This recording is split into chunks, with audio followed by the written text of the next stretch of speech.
Salut à tous et bienvenue pour votre nouvelle rubrique, le SOPLAB.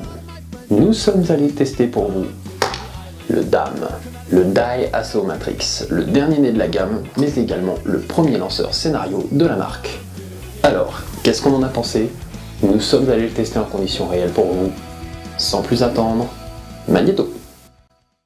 La première chose qui frappe d'entrée de jeu, c'est la qualité des finitions de ce lanceur.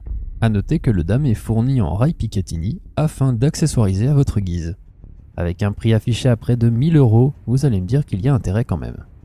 Mais le paintballer aime la qualité et ça, Die l'a compris. Une des grandes forces de ce lanceur est avant tout son chargeur type mag. Ce chargeur 2x10 coups permet également de jouer avec de la First Strike, qui est une excellente surprise.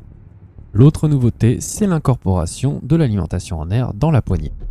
Plus de macros disgracieuses à l'extérieur, ce qui est une première chez Die. La crosse fournie est de bonne qualité. Elle est réglable, confortable et possède un vide-poche bien pratique, pour ranger ses clés Allen par exemple.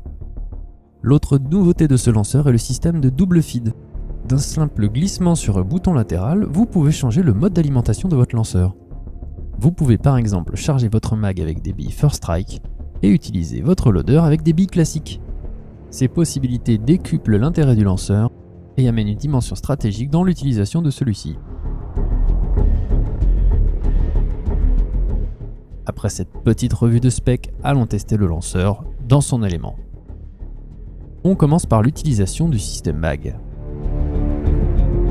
La première bonne surprise est que le lanceur est extrêmement léger. De plus, votre vue n'est pas obstruée par le loader, ce qui est plutôt appréciable. La prise en main est très bonne, et ce lanceur est annoncé comme pouvant tirer de la bille très fragile. Nous avons donc testé le lanceur avec de la die CG, mais il faisait vraiment trop froid et avons eu de la casse.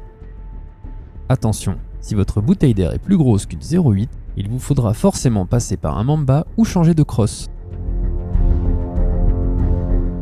Allez, on passe en mode loader, on pousse le bouton, on installe le feed neck et c'est parti. Évidemment, l'ajout du loader alourdit votre configuration, mais cela reste totalement acceptable. A noter que le DAM est un lanceur de type spool valve. L'intérieur ressemble à s'y méprendre à un DM, la seule différence étant que le régulateur est incorporé directement sur la culasse. On règle la vélocité directement sur le back cap avec une clé Allen. Niveau sensation de tir, on aime ou on n'aime pas, mais les DM ont ce tir courbe caractéristique des spool valves. Au niveau de l'autonomie d'air, le lanceur est annoncé pour 900 tirs avec une 1,1 litre, c'est moins que la concurrence, mais c'est un spool valve. Le lanceur est géré électroniquement par une carte qui possède 3 modes de tir, semi, rafale de 3 et automatique.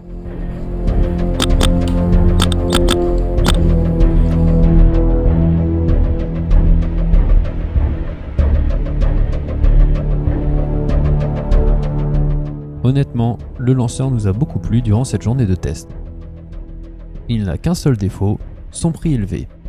Mais en même temps, le lanceur propose tellement de possibilités que nous sommes certains qu'il sera apprécié des joueurs scénario.